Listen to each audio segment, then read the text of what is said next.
पे? देखिए, जब हम हो सकता है बीजेपी नहीं, सुनिए चुनाव लड़ेंगे। मनोज भैया जब भी हम लोगों से मिलते हैं वो बीजेपी के होके नहीं मिलते हैं। वो बीजेपी के होके मिलते तो शायद मैं उनसे नहीं मिलता।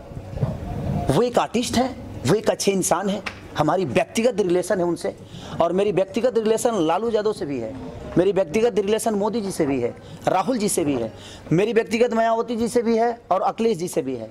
तो मेरी व्यक्तिगत रिलेशन है। वो पार्टी के होके कोई मुझसे मिलेगा तो शायद मैं नहीं मिलूं। उनके चुनाव प्रचार में जाऊंगा तो मैं पैसा लेकर जाऊंगा, सॉरी, वहाँ व्यक्तिगत चीज़ें नहीं है। मेरा मानना यह है कि अगर मनोज भैया मुझे पर्सनली बुलाते हैं तो वो मेरा रिश्ता है। आज मेरे पापा मान के चले कि अगर वो कांग्रेस में चले गए, मेरे पापा ही कांग्रेस में चले गए, मैं बीजेपी में आ गया, तो इसका मतलब ये नहीं कि हम उनके विरोध करेंगे। वो मेरे पापा हैं, मैं उनका सम्मान करूंगा। वो मेरा अपना व्यक्तिगत रिलेशन। आर्टिस्ट किसी पार्टी से नहीं है। मैं किसी पार्टी का नहीं हूँ और मैं किसी एक इंसान का नहीं हूँ। मैं सबका हूँ और सब मेरे हैं। चाहे वो आज मेरे मनोज भैया मेरे आदर्श हैं, बड़े भाई हैं, वो गए जहाँ भी हो, लेकिन आज वो हमसे मिले तो वो बीजेपी के होके नहीं मिले मुझसे। वो एक व्यक्तिगत रिलेशन है। वो मेरे बड़े भाई हैं, मैं उनका छोटा भाई हूँ। मैं उनका पैर छुआ, उन्होंने मुझे आशीर्वाद दिया।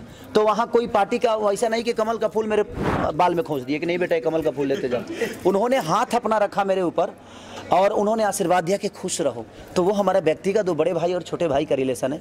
तो इससे मुझे कोई दूर नहीं कर सकता। अगर ये दुनिया को लगता है कि मैं किसी पार्टी को ज्वाइन करता हूं तो मैं किसी को सफाई तो दे नहीं सकता, और कितने को सफाई दूंगा। लोगों को लगता है तो लगने दीजिए। मैं एक ही बात बोला कि सूर्य जब उगता है तो आधी दुनिया सोई रहती है। इसका मतलब ये नहीं कि सूर्य उगना छोड़ दे, वो उगेगा। मैं उगना चाहता हूं, मैं उगूंगा, भले दुनिया मुझे कुछ भी कहे। आपसे भी मेरा व्यक्तिगत रिलेशन है। इसका मतलब ये नहीं कि मैं कोई चुनाव प्रचार कर रहा हूँ या मैं किसी पार्टी का हूँ। मैं आज़ाद पंछी हूँ, मैं किसी भी डाल पर बैठ सकता हूँ, और मेरे लिए वो आम का पेड़ हो या बबूर का पेड़ हो, मेरे लिए वो सम्मानित है, मेरे लिए वो हमेशा पूजनीय है।